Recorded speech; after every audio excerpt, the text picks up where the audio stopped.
Assalamualaikum warahmatullahi wabarakatuh. Hai, jumpa lagi bersama saya Siti Rahma.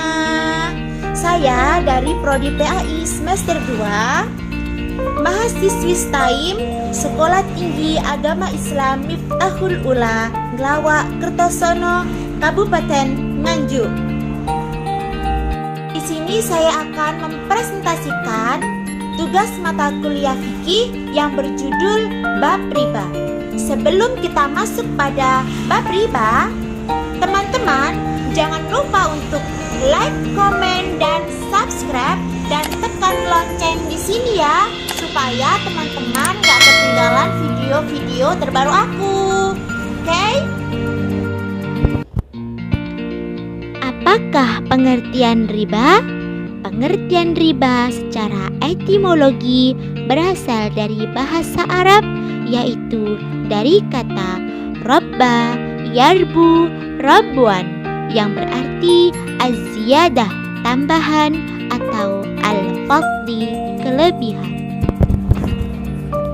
Sedangkan menurut istilah teknis, riba adalah pengambilan tambahan baik dalam transaksi jual beli maupun pinjam meminjam secara batil atau bertentangan dengan prinsip muamalat dalam Islam. Riba adalah memakan harta orang lain tanpa jerih payah dan kemungkinan mendapatkan resiko karena mendapatkan harta bukan sebagai imbalan kerja atau jasa, yakni menjilat orang-orang kaya dengan mengorbankan kaum miskin dan mengabaikan aspek peri kemanusiaan demi menghasilkan materi. Alam Islam memungut riba atau mendapatkan keuntungan berupa riba pinjaman adalah haram. Ini dipertegas dalam Al-Quran Surat Ali Imran ayat 130. Bismillahirrahmanirrahim.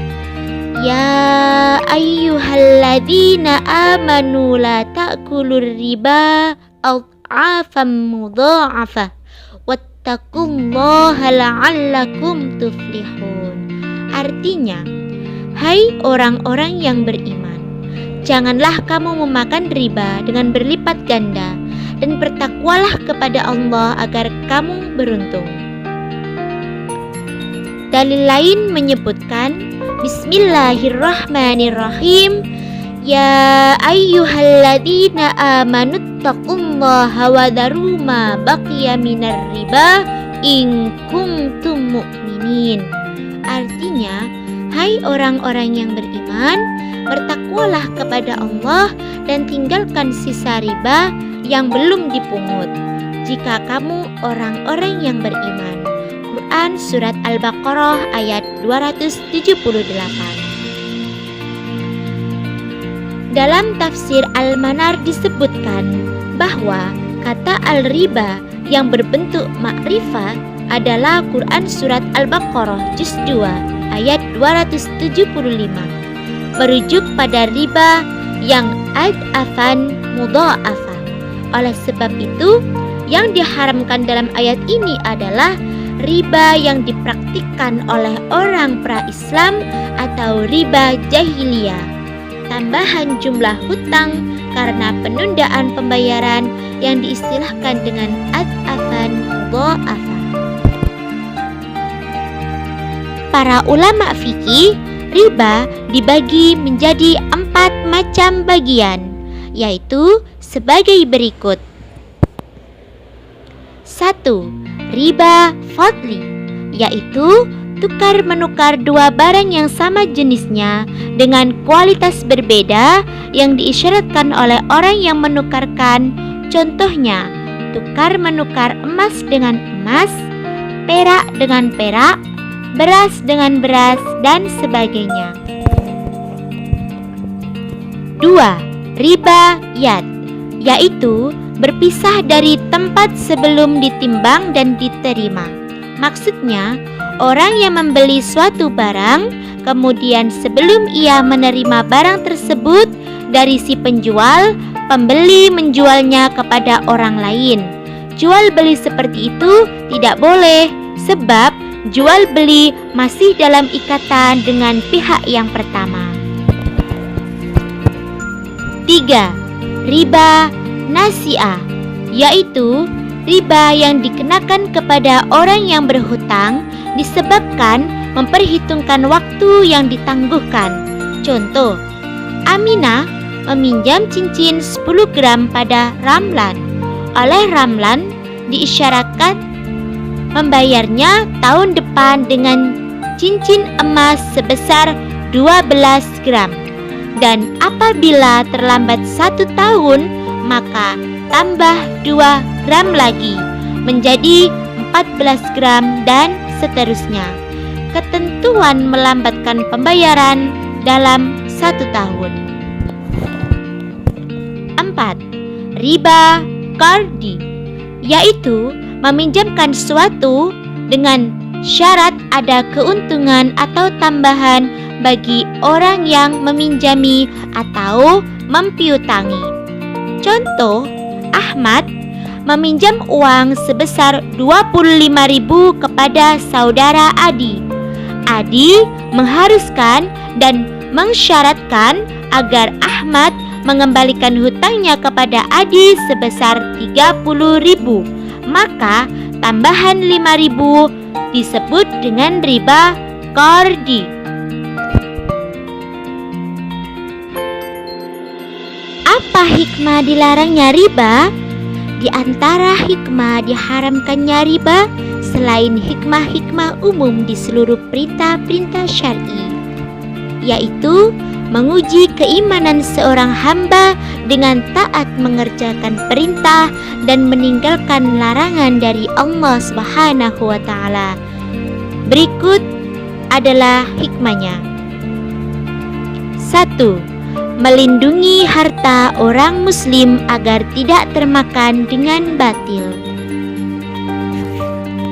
2. Memotivasi orang muslim untuk menginvestasikan hartanya pada usaha-usaha yang bersih dari penipuan, jauh dari apa saja yang menimbulkan kesulitan dan kemarahan di antara kaum muslimin. Misalnya dengan bercocok tanam, industri, bisnis yang benar, dan lain sebagainya. 3. Menutup seluruh pintu bagi orang muslim yang membawa kepada memusuhi dan menyusahkan saudaranya serta membuat benci dan marah kepada saudaranya. 4. Menjauhkan orang muslim dari sesuatu yang menyebabkan kebinasaannya, karena pemakan riba adalah orang yang zalim dan akibat kezalimannya adalah kesusahan. Allah Subhanahu wa taala berfirman, "Hai manusia, sesungguhnya bencana kezaliman kalian akan menimpa diri kalian sendiri." Surat Yunus ayat 23. Rasulullah Shallallahu alaihi wasallam bersabda, "Takutlah kalian kepada kezaliman, karena kezaliman adalah kegelapan pada hari kiamat. Dan takutlah kalian kepada kikir, karena kikir membawa orang-orang sebelum kalian menumpahkan darah mereka dan menghalalkan apa-apa yang diharamkan kepada mereka." Diriwayatkan oleh hadis Imam Muslim. Teman-teman, mengenai bab riba, Allah Subhanahu wa taala telah berfirman pada Quran surat Al-Baqarah ayat 275 yang berbunyi, Bismillahirrahmanirrahim, wa ahallallahu al-bai'a wa harrama riba. Artinya, dan Allah telah menghalalkan jual beli dan mengharamkan riba. Jadi, riba adalah perkara yang dilarang oleh agama Islam dan tidak disukai oleh Allah Subhanahu wa taala. Perkara riba ini dapat merugikan orang lain. Demikian yang bisa saya sampaikan. Semoga ilmu yang kita pelajari dapat bermanfaat untuk kita semua.